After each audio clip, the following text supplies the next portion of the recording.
Hello everybody. Today we're going to talk about the t-table. So before we get to the t-table, we need to have a beginning discussion on the t-distribution. What is it? How do we utilize it? Well, you see, the z-distribution works really great when we're looking at the following z transformation formula for samples.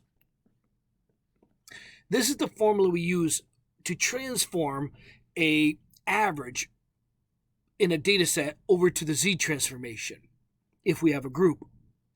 But the key to this formula is that bottom sigma. That's the population standard deviation. Now you got to ask yourself, how often do we actually have the population standard deviation? The answer is extremely rare. So if we adjust the population standard deviation with an equivalent variable, what we derive is the famous t-distribution formula. So if we replace sigma with s, and that is the sample standard deviation, we develop the formula for the t-distribution. Now, what does the t-distribution look like? That is a really, really good question. We have the z-distribution, so the perfect calculus z-distribution. Got it. What does a t-distribution look like? Well, that's a very tricky question. There's actually many t-distributions because you can collect many samples. And depending on the samples you collect, and actually depending on the sample size of the samples you collect, this can adjust the standard deviation. So there are many t-curves, all based off the sample size. So for example, if the sample size is 30, then what we call this t-curve is t30 or degrees of freedom 29. Degrees of freedom is always n minus 1. So, and what happens when you have a t-curve? The t-curve will always have slightly fatter tails, slightly lower of a maximum, and again, slightly fatter tails. That'll be a t-curve. Let's call that the t-curve t30. And 30 represents n, so our degrees of freedom is 29. What is a degree of freedom? Well, a degree of freedom is kind of a logic question. If you want the true answer, you want to go to grad school and understand unbiased estimators, all right? But the easiest answer is the following. If you have 10 scores for exams, let's say you have 10 exams, and you know the average is 80, how many of the exams do you need to know all of them? So again, you got 10 exams. You know the average is 80. How many of the exams do you truly need to know all of the exams? I know it's silly. I mean, if you knew all 10, that's true. But let's say you're missing one. If you knew 9 exams in the average, could you get back all 10? The answer is, of course. You just have to understand what the word average represents and how to get it back. And that's why the degrees of freedom. Could we take 2 exams away? The answer is no. If I only knew 8 exams, there's too much freedom there. And so the degrees of freedom is always n minus 1, sample size minus 1. That's how we distinguish the proper t-curve, and the t-curve that I model gives me the ability to do the proper calculus that I need to find probabilities under the z and t curve. Notice their shapes are very similar. They're both symmetric. Now, I do apologize for my picture, okay? But they're both symmetric. They're both symmetric around 0. That's very important. They're both symmetric around 0. The only difference between t and z is t has fatter tails to allow more variability. Why is there more variability, you ask? It's the formula. Here, sigma is from the population. That means you have the population standard deviation. There's no variability there. Over here, you're using your sample. You're using your sample. And samples vary from one to another, depending on the group size. So since you have variability in the standard deviation, there's going to be variability in this picture more, which means there's going to be fatter edges. All right, so what happens as we increase the sample size? For example, let's say we go to T100. Let's say we have 100 in the sample, or degrees of freedom of 99. What happens to the picture? Good question. The answer is the tails get tighter, the hump gets a slightly little higher, and again, the tail gets tighter. So this would be T100. Again, T100 represents N is 100, sample size of 100. So the degrees of freedom for T100 would be 99 degrees of freedom. It's very important to know which T-curve you're choosing. There are many, many T-curves, a family of T-curves. To figure out your T-curve, you just need to know your sample size. Of course, this continues, all right? The bigger your sample, the more you approach the perfect Z-curve. Now, my picture is not doing it justice, but this would be, again, bounded between the blue and black, the green would. The green would be something like T200, all right? The key is, as the sample size gets larger, we approach the Z-curve. And in fact, if you're a calculus buff like me, if you take the limit as n goes to infinity of the T-curve, you will eventually hit the Z-curve. And that makes sense because as the sample size gets larger and larger, what are you doing? Sampling more and more, closer and closer, until finally you get to the population. And that's where the Z-curve comes in. So after a while, the T and Z are extremely identical in large data sets. The Z and T are extremely identical. That's why many people use the T, because why not? Sooner or later, it just moves into the Z anyway, so just stay with the T distribution. Awesome. So now it becomes, all right, let's go back to that T table. Here's my T table. What the heck is this T table saying, okay? Well, if you know the normal table, then you can understand the T table. They're very, very similar. Now, this is just a T table I downloaded from the almighty Google. You could download one similar if you like, or something different. The first thing you always do with a T table is read and try to understand what it represents. So degrees of freedom is what we talked about. That's the n minus 1. I'm going to pick on this blue number 10. So let's say the degrees of freedom is 10. That means my sample size is 11. So, I go to here. I'm going to draw myself, and I'm going to have a wide edge and a wide edge. Yes, it looks very, very similar to the Z-curve. But this would be T11. Degrees of freedom is 10. Awesome. Now, what kind of questions can I ask? Well, you got to understand, why do you care about the T-curve?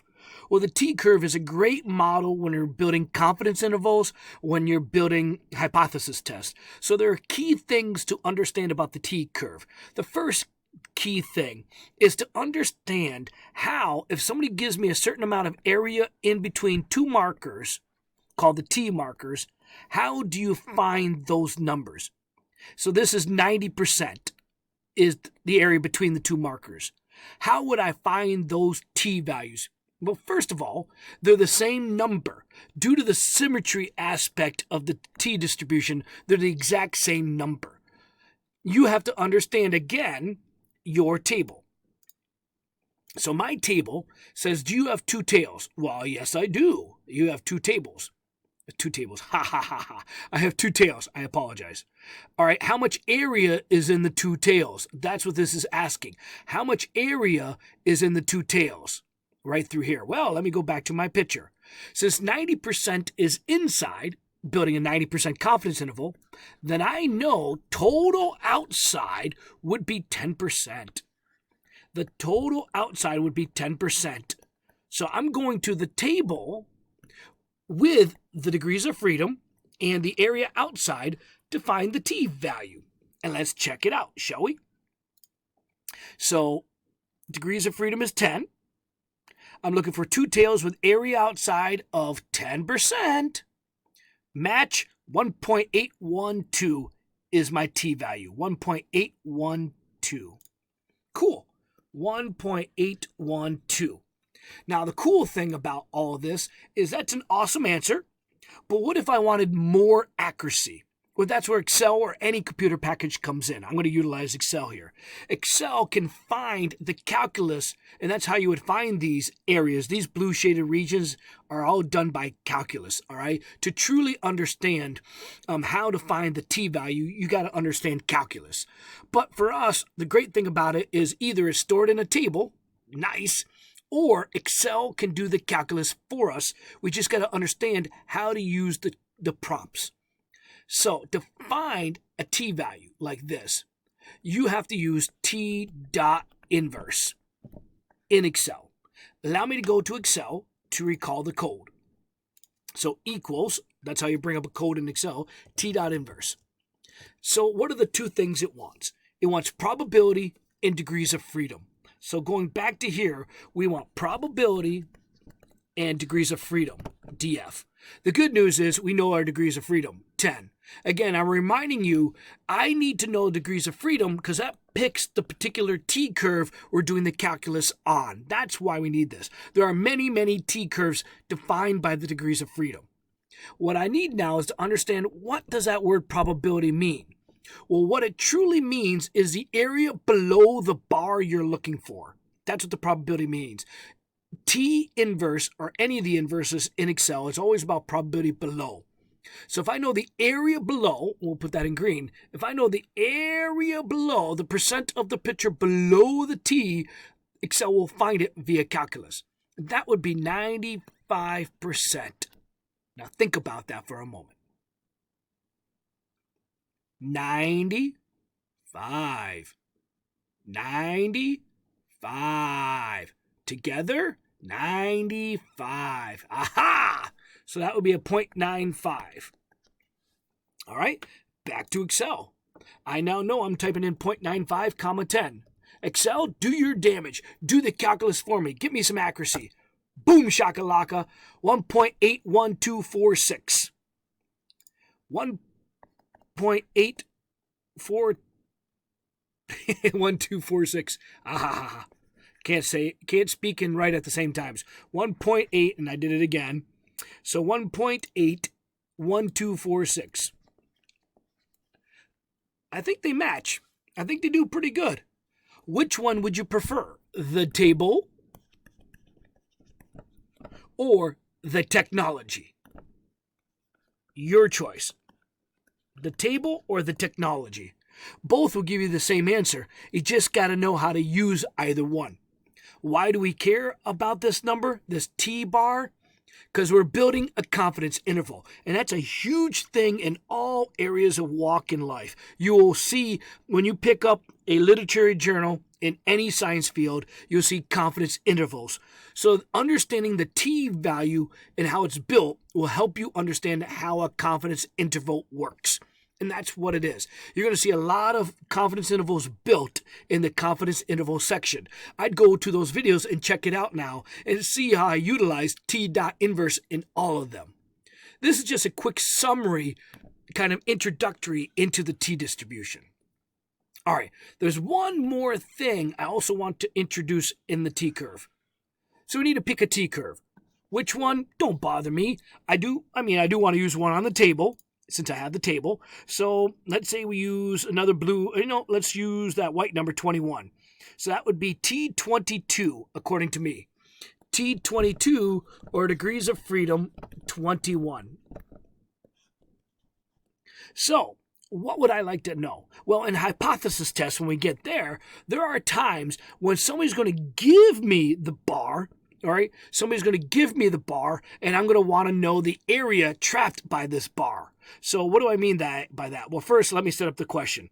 Which line do we want? T21. So T21 is this line. Let's say we didn't know I chose 2.08. All right, let's say I didn't know I choose 2.08. What I would love to know is what we call the p-value. The p-value is typically the area more extreme than your value. This is called the p-value. And we'll talk a lot about this in the hypotenuse section. Hypotenuse? Sorry, I was just teaching trig. Hey, This shows you I make some mistakes, but overall, I know what I'm doing. All right? So I apologize for that. I didn't mean hypotenuse. I meant hypothesis testing. All right? There's no hypotenuse in here. There might be, but we're not going to go down that path. So still saying it, the hypothesis test. In hypothesis testing, all right, you have the p-value. How do you find the p-value? What would be this red area? How would you find this red area? Well, think about it. Think about how this can be found utilizing the table. So we have the table. We know the degrees of freedom is row 21. Got it. We got lucky the number's in the table. When the number's not in the table, I would automatically go to my computer and get the right answer. I'm just setting this up as an example to show you how you could utilize the table. There's the number. Now we go up. And what we have, you have to understand. This is the area in one of the tails. This is the area in both tails. Well, we only have one tail. And so that means we have 0.025 in that tail. We have 0.025 by the table. And that's awesome. Having the ability to find the p-value quickly and fast and efficiently is great. What does the p-value represent? Again, you have to go to our hypothesis testing section. But the idea is simple. The p-value is the area of this entire picture. So we have the entire picture, which is 100%. It's the area above a marker. The p-value is a very specific area above or below. It could be below. You got to be careful on the p-value. In this case, I'm saying the area in this tail is the p-value. And how do I find this area? Deep calculus. Thankfully, calculus has been done via the table. And so 0.025, it's really, there's not much up here. That's really the bottom line. Only 2.5% of the picture is up here. I need to make that very clear. This is only 2.5% of the picture. Well, that makes sense. If you followed my videos on the normal picture, recall, the area between -2 and 2 is roughly 95% on the z-curve. The t-curve and z-curve are cousins. So the area around 208 should be close to 2.5. So I was not shocked by this. Again, I know the normal curve, the z-curve, very well. I know that -2 and 2 is roughly 95% is in between them, which leaves 2.5 on the outsides of them. So a t-curve, whereas 208, should be dang close to 2.5. Understanding the normal curve, you understand the cousin, the t-curve, just as well. Okay, one last little tidbit. What if I wanted to use Excel to get this number? Okay, no problem. To do that, you need the Let's try that one more time. T.dist. Now, there are many, many ones out there, all right? And you can see that when you type in Excel. I use T.dist because I use the same .dist for every darn thing. Binom.dist, Poisson.dist, chi-square.dist, T.dist, norm S.dist. I try to keep it the same. That way I never lose track of what I want to do. All right, so what does the T.dist ask? Well, the T.dist asks for the T marker. Excel did a poop here, and they should have used T here. They want the variable, the marker. They're calling it X. All right, it really is the t value. So the t value, remember from our picture we're curious about, is 208. 208 is our t value. Degrees of freedom was 21, I believe. Let me just verify that one more time. Degrees of freedom was 21. So it's asking me, where is the bar you want? What is degrees of freedom? And please, for norm S-dist and T-dist, you're always cumulative. If you're wondering when you're not, you're going on to grad school to talk about that, okay? Not in this class of Basic Stats 1. So here we have it. We have the bar in the sand, the t value. You have the degrees of freedom to pick the right t-curve. And yes, 1 just means we're going to calculate the integral down to a negative infinity, which is what we want. So we get our answer, and it's 0.975. Let me write that down then. The 3 things we needed. We needed the 208. We needed the degrees of freedom, and we always need a 1 to make sure it's cumulative. And it gave me 0.975. Notice that's not the answer I got. I got 0.025. 0.975, 97.025. This is a classic. If you do not understand what t-dist does, you won't understand this number.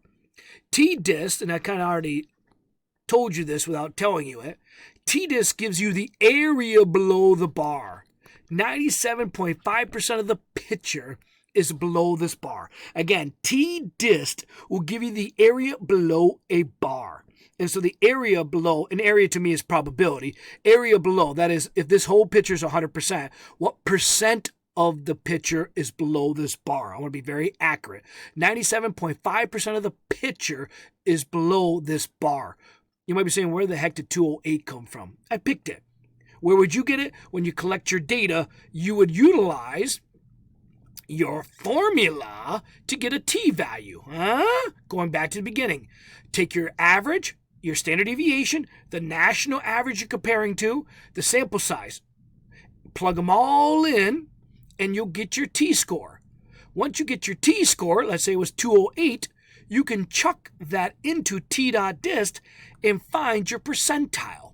And that's really what this is. If you scored a 208 on the t-score scale, you're in the 97th 0.5 percentile. That means only 2.5% did better than you. And that's why this is the p-value. The p-value is the probability of being more extreme than your sample. What's the odds you're more extreme than this sample? Not likely, 2.5%.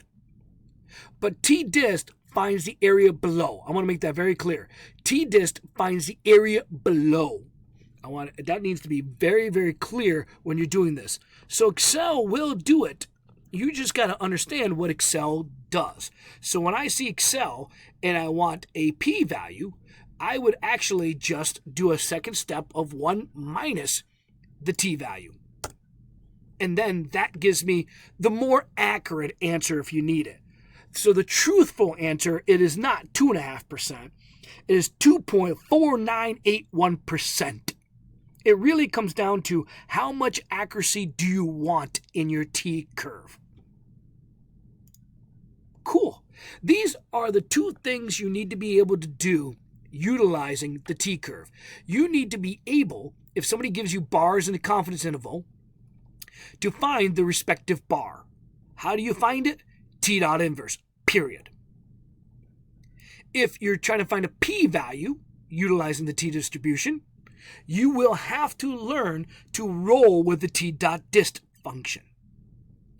In my future, past, whatever you say, in my other videos, that's the better words, please look at the confidence interval videos and you'll see the t-inverse. Please see the hypothesis testing videos and you'll see t.dist. All right, guys, thank you for exploring the t-distribution with me. Please look forward to, or I look forward to you guys watching other videos of mine.